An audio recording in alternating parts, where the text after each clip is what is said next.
dengan dana yang malah turun. Apa yang Anda lakukan? Ya merubah struktur anggaran. Seperti apa? Ya kayak tadi misalnya alokasi dana hibah kita evaluasi. Kita arahkan pada kepentingan infrastruktur.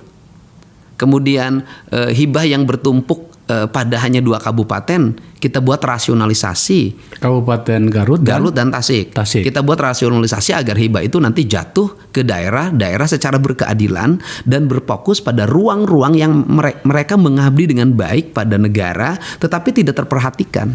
Misalnya gini, sudah semestinya misalnya kalau bicara tentang hibah di bidang keagamaan, yang mendapat perhatian guru ngaji yang ngajarnya 50 orang tidak mendapat apapun, ruang ngajinya dia bocor, negara hadir untuk memperbaiki, karena itu bagian dari pembentukan karakter manusia, karakter orang. Dari hasil identifikasi Anda dan tim itu, dana-dana hibah itu kalau boleh di picture, apa yang kita sudah capai dengan itu? Ya ukurannya kan nggak bisa diukur. Iya, makanya siapa yang menerima, kemudian mereka melakukan apa, dan kemudian ada apa hasilnya, kan kita bisa lihat yang dari menerima sisi ada lembaga yang resmi, artinya ada lembaga yang fiktif. Pidana dong? Ya harusnya.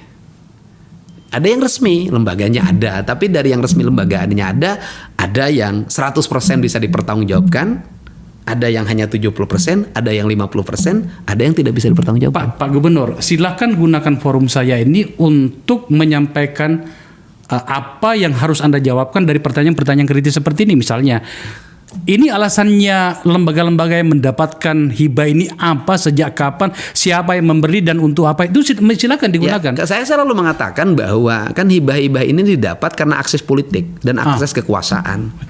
Karena akses politik dan akses kekuasaan, maka yang mendapatnya itu mereka yang punya akses politik dan yang punya akses kekuasaan. Sehingga jatuhnya pada itu-itu juga, tempatnya itu-itu juga, dan mereka yang tidak punya akses politik dan tidak punya akses kekuasaannya tidak mendapat. Saya kan ngalamin jadi bupati dulu, pernah di-nolin dapat bantuannya. Anda pernah mengatakan di sini? Iya. Dan itu berulang. Ketika saya tidak jadi bupati pun pernah juga tidak nol juga tuh daerah Purwakarta itu tidak dapat. Artinya tidak dapat hibah kayak orang lain, bantuan keuangan kayak orang lain gitu loh. Hanya mandatori saja yang dapat. Dari catatan yang kami terima, dengan langkah-langkah Anda ini termasuk ya pada lembaga-lembaga yang tadi itu Anda dihajar kiri kanan, itu termasuk dari kekuatan politik itu. Bagaimana Anda bereaksi dari situasi itu? Ya, saya tidak bereaksi apapun.